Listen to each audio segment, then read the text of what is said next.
Honorable Speaker, I present the budget for 25-26.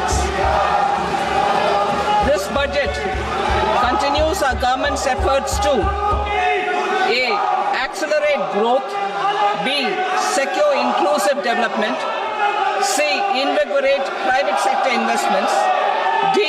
Uplift household sentiments, and E. Enhance spending power of India's rising middle class.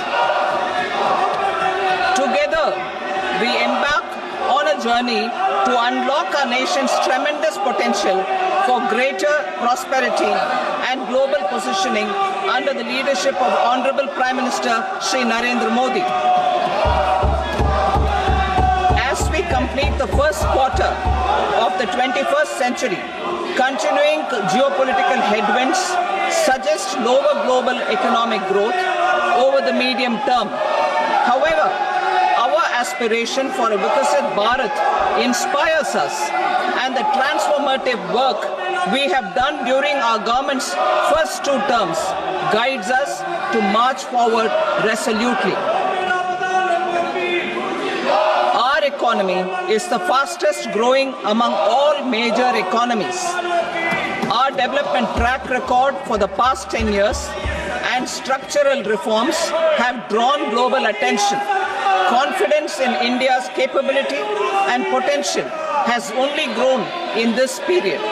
We see the next 5 years as a unique opportunity to realize Sabka Vikas, stimulating balanced growth of all regions. The great Telugu poet and playwright Gurujada Apparao had said, "Deshamante matti kadoy, deshamante manushuloy," meaning a country is not just its soil, a country is its people. In line with this, for us, Vikasit Bharat encompasses zero poverty, 100% quality good school education, access to high quality, affordable and comprehensive health care, 100% skilled labor with meaningful employment, 70% women in economic activities, and farmers making our country the food basket of the world. In this budget, the proposed development measures span 10 broad areas, focusing on Garib, youth, Annadata, and Nari, spurring agricultural growth and productivity, building rural prosperity and resilience, taking everyone together on an inclusive growth path, boosting manufacturing and furthering Make in India, supporting MSMEs, enabling employment-led development, investing in people, economy, and innovation, securing energy supplies, promoting exports, and nurturing innovation. For this journey of development, our 4 powerful engines are agriculture, MSME, investments, and exports. The fuel, our reforms, our guiding spirit, inclusivity, and the destination, Vikasit Bharat. This budget aims to initiate transformative reforms across 6 domains. During the first 5 years, these will augment our growth potential and global competitiveness. The domains are taxation, power sector, urban development, mining, financial sector, and regulatory reforms. Agriculture as the first engine. Now I move to specific proposals, beginning with agriculture as the first engine.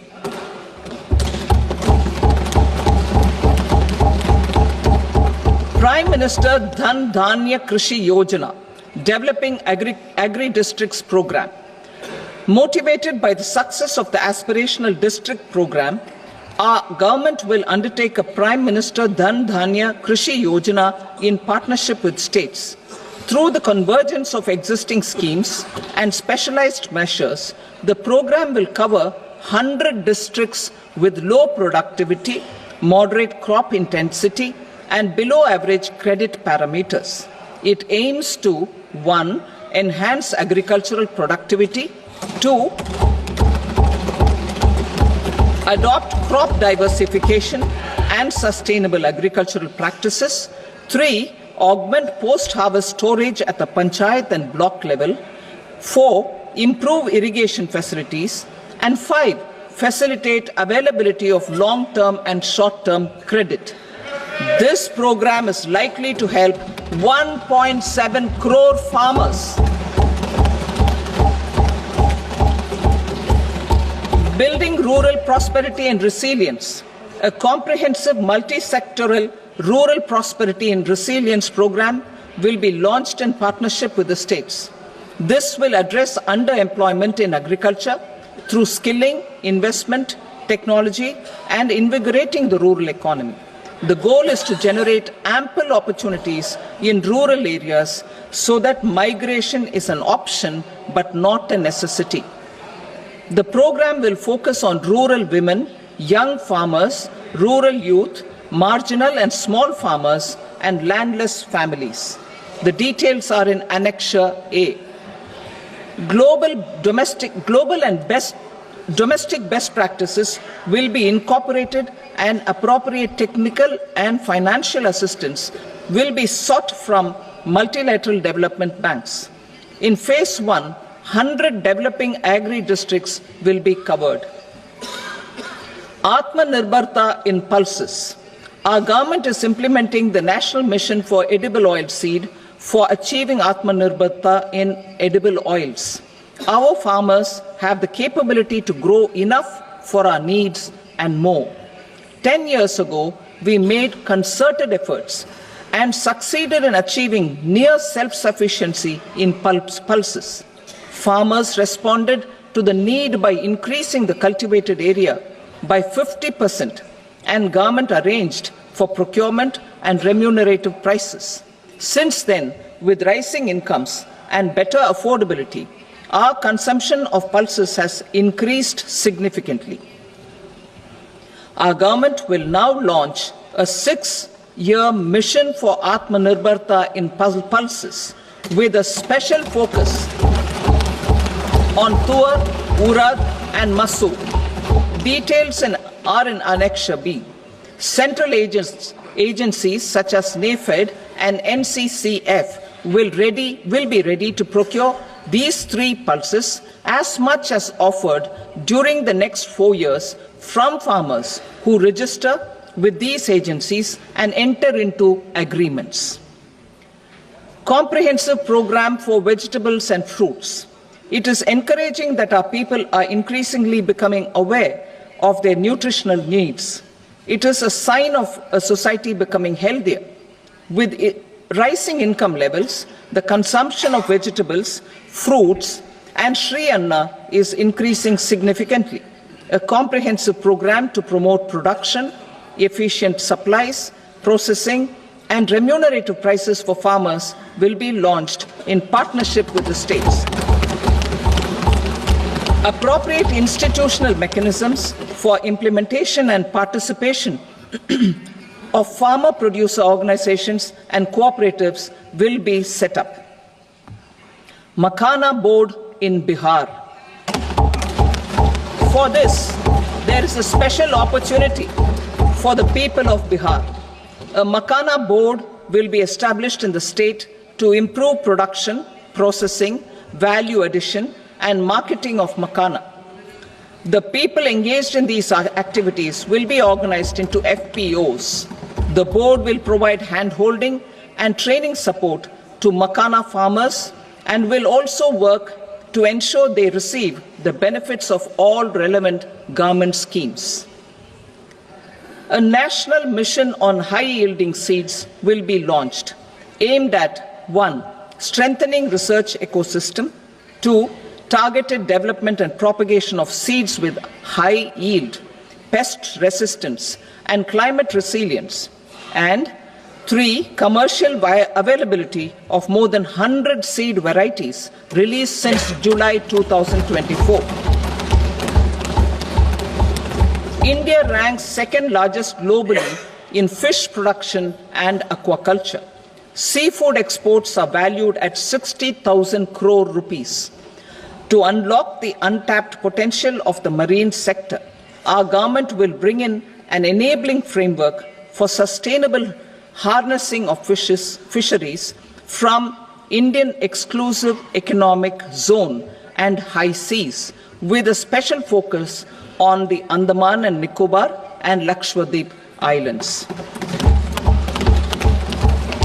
For the benefit of lakhs of cotton growing farmers, I am pleased to announce a mission for cotton productivity. This 5-year mission will facilitate significant improvements in productivity and sustainability of cotton farming and promote extra long staple cotton varieties. The best of science and technology support will be provided to farmers. Aligned with our integrated 5F vision for the textile sector, this will help in increasing incomes of the farmers and ensure a steady supply of quality cotton for rejuvenating India's traditional textile sector. Kisan credit cards facilitate short-term loans for 7.7 crore farmers, fishermen, and dairy farmers. The loan limit under modified interest subvention scheme will be enhanced from 3 lakh rupees to 5 lakh rupees for loans taken through the KCC. For Atmanirbharta in urea production, our government had reopened 3 dormant urea plants in the eastern region. To further augment urea supply, a plant with annual capacity of 12.7 lakh metric tons will be set up at Namrup in Assam.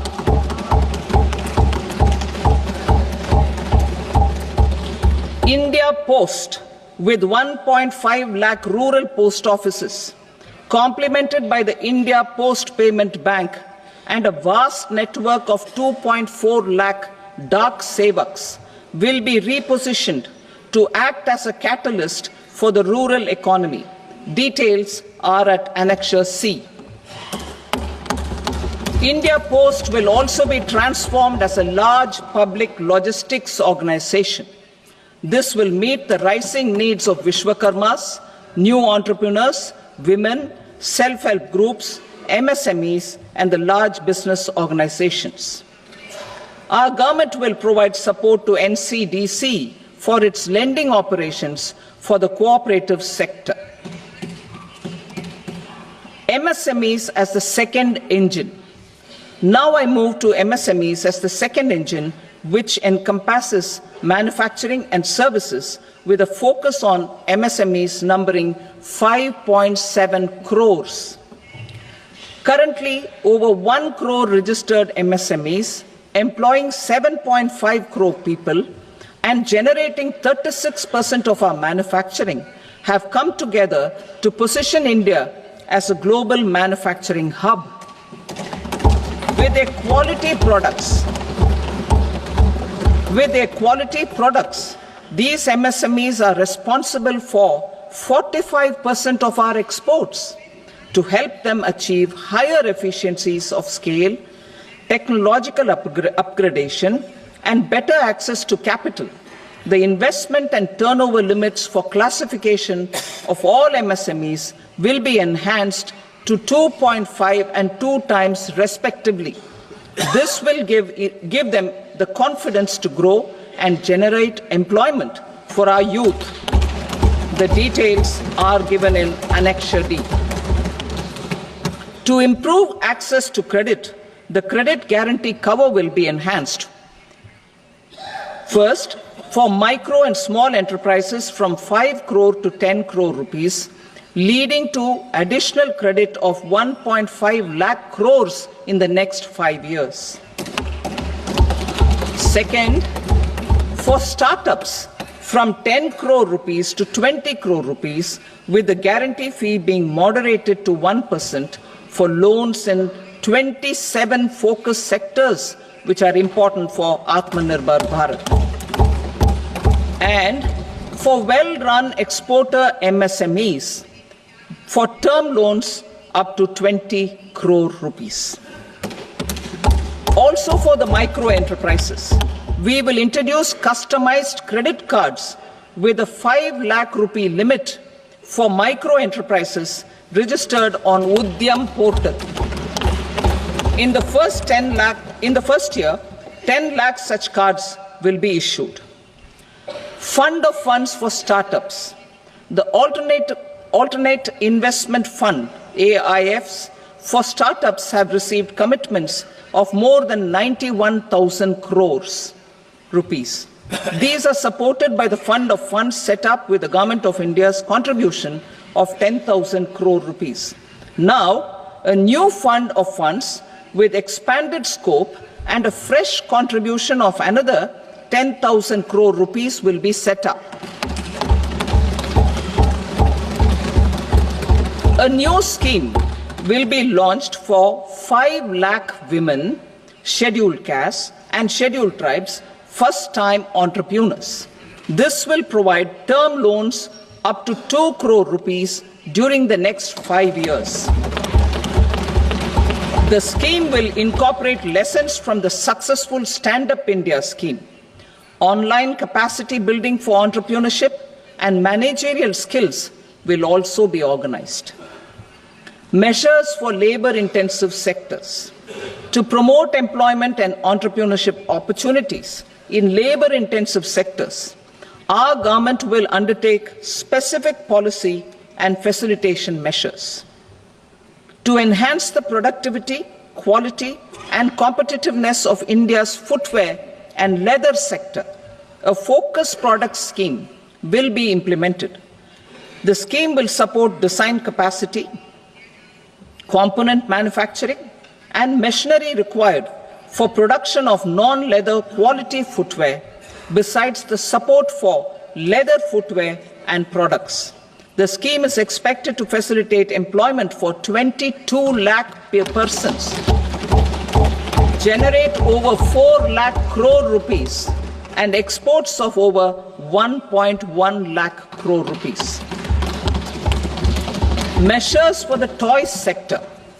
Building on the National Action Plan for Toys, we will implement a scheme to make India a global hub for toys. The scheme will focus on development of clusters, skills, and a manufacturing ecosystem that will create high-quality, unique, innovative, and sustainable toys that will represent the Made in India brand. Support for food processing. In line with our commitment towards Purvodaya, we will establish a National Institute of Food Technology, Entrepreneurship and Management in Bihar. The institute will provide a strong fillip to food processing activities in the entire eastern region. This will result in 1. Enhanced income for the farmers through value addition to their produce, and 2. Skilling entrepreneurship and employment opportunities for the youth. Manufacturing mission, furthering Make in India. Our government will set up a national manufacturing mission covering small, medium and large industries for furthering Make in India by providing policy support, execution roadmaps, governance and monitoring framework for central ministries and states. Details are in Annexure E. Given our commitment to climate-friendly development, the mission will also support clean tech manufacturing. This will aim to improve domestic value addition and build our ecosystem for solar PV cells, EV batteries, motors and controllers, electrolyzers, wind turbines, very high voltage transmission equipment and grid scale batteries. Investment as the third engine. Now I move to investment as the third engine, which encompasses investing in people, investing in the economy and investing in innovation. Investing in people. Saksham Anganwadi and Poshan 2.0. Saksham Anganwadi and Poshan 2.0 program provides nutritional support to more than 8 crore children. 1 crore pregnant women and lactating mothers all over the country, and about 20 lakh adolescent girls in aspirational districts and the Northeast region. The cost norms for these nutritional support will be enhanced appropriately. Atal Tinkering Labs. 50,000 Atal Tinkering Labs will be set up in government schools in the next 5 years to cultivate the spirit of curiosity and innovation and foster a scientific temper among young minds. Broadband connectivity to government secondary schools and PHCs. Broadband connectivity will be provided to all government secondary schools and primary health centers in rural areas under the BharatNet project. Bharatiya Bhasha Pustak Scheme. We propose to implement a Bharatiya Bhasha Pustak scheme to provide digital form Indian language books for schools and for higher education.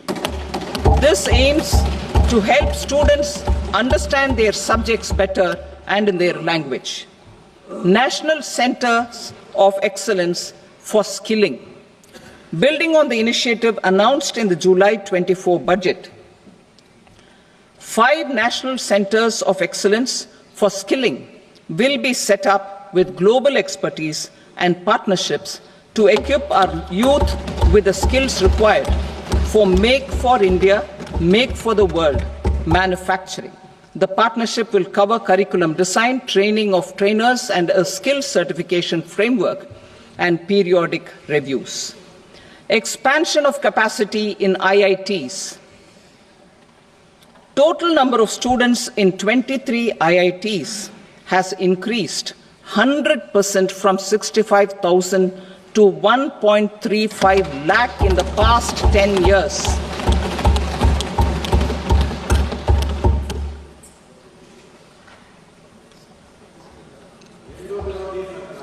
Additional infrastructure will be created in the 5 IITs started after 2014 to facilitate education for 6,500 more students. Hostel and other infrastructure capacity at IIT Patna will also be expanded.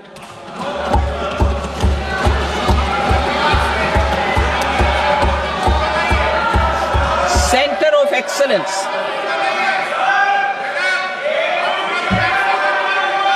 Center of Excellence in AI for Education. I had announced 3 centers of excellence in artificial intelligence for agriculture, health, and sustainable cities in 2023. Now a center of excellence in artificial intelligence for education will be set up with a total outlay of 500 crores. Expansion of medical education. Our government has added almost 1.1 lakh undergraduate and postgraduate medical education seats in 10 years, an increase of 130%. In the next year, 10,000 additional seats will be added in medical colleges and hospitals towards the goal of adding 75,000 seats in the next 5 years. Daycare cancer centers in all district hospitals. Our government will facilitate setting up of daycare cancer centers in all district hospitals in the next 3 years. 200 centers will be established in 25-26 itself. Strengthening urban livelihoods. Our government has been giving priority to assisting urban poor and vulnerable groups. A scheme for socio-economic upliftment of urban workers will be implemented to help them improve their incomes, have sustainable livelihoods, and a better quality of life. PM Swanidhi scheme has benefited more than 68 lakh street vendors, giving them respite from high-interest informal sector loans. Building on this success, the scheme will be revamped with enhanced loans from banks, UPI-linked credit cards with 30,000 rupees limit, and capacity building support. Social Security scheme for welfare of online platform workers. Gig workers of online platforms provide great dynamism to the new age services economy. Recognizing their contribution, our government will arrange for their identity cards and registration on the e-Shram portal. They will be provided health care under PM Jan Arogya Yojana. This measure is likely to assist nearly 1 crore gig workers.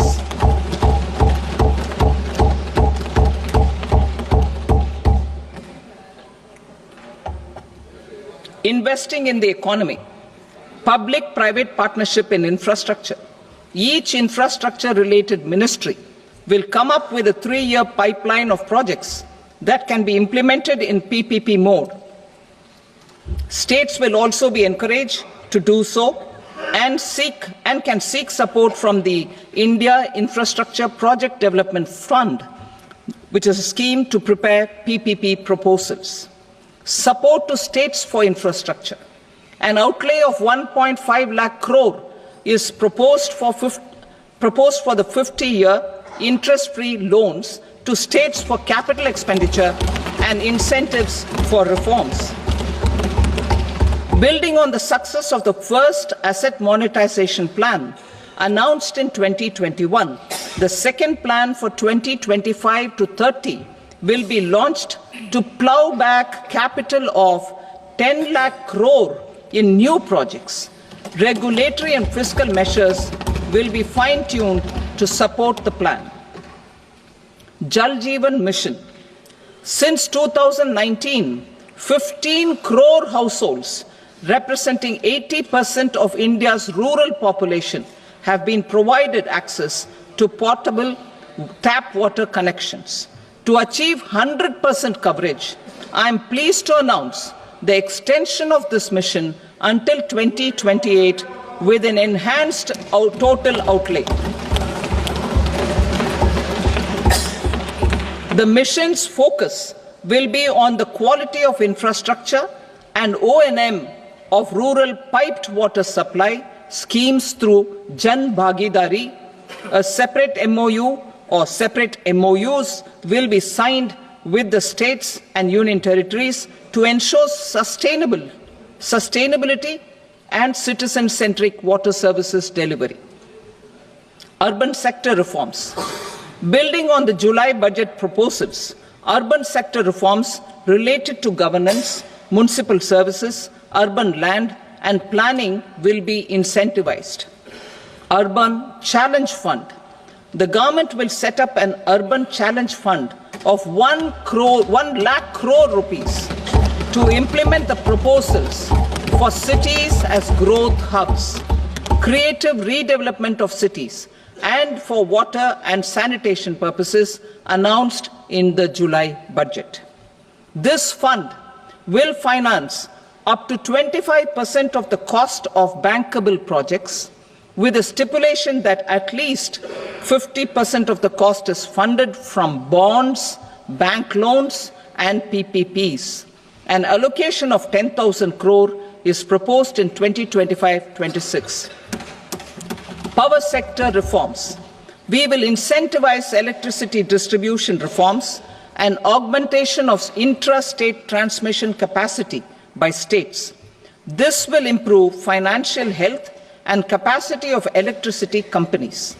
Additional borrowing of 0.5% of GSDP will be allowed to states contingent on these reforms. Nuclear energy mission for Vikasit Bharat.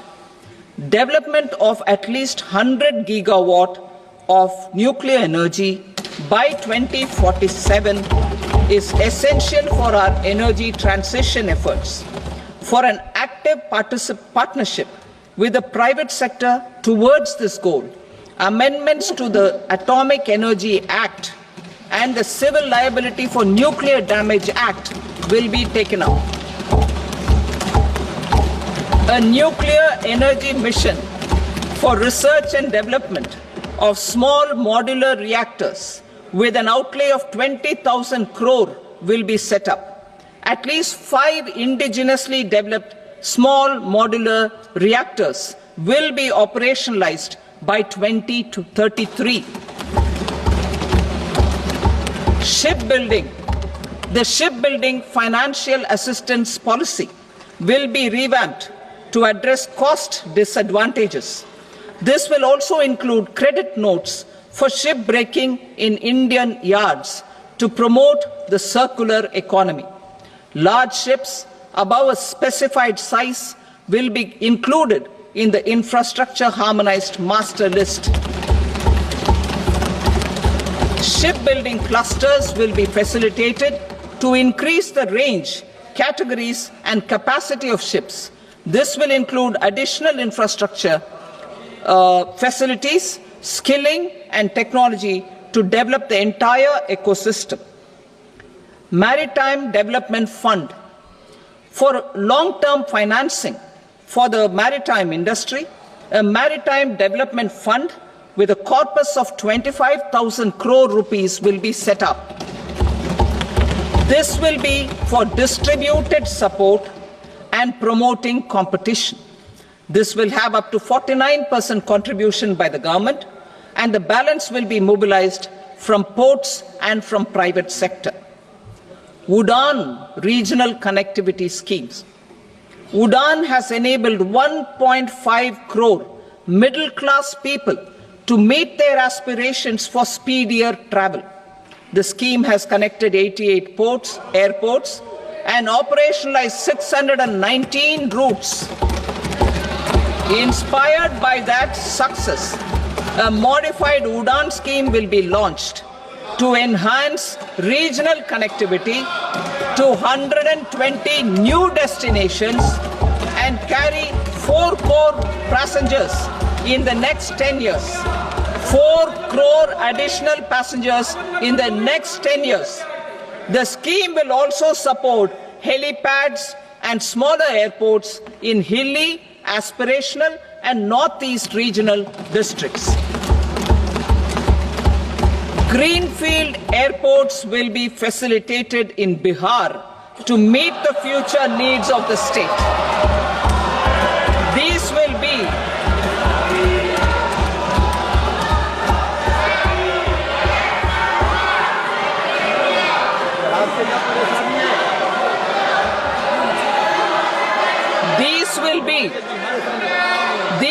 be in addition to the expansion of the capacity of Patna Airport and a brownfield airport in Beta.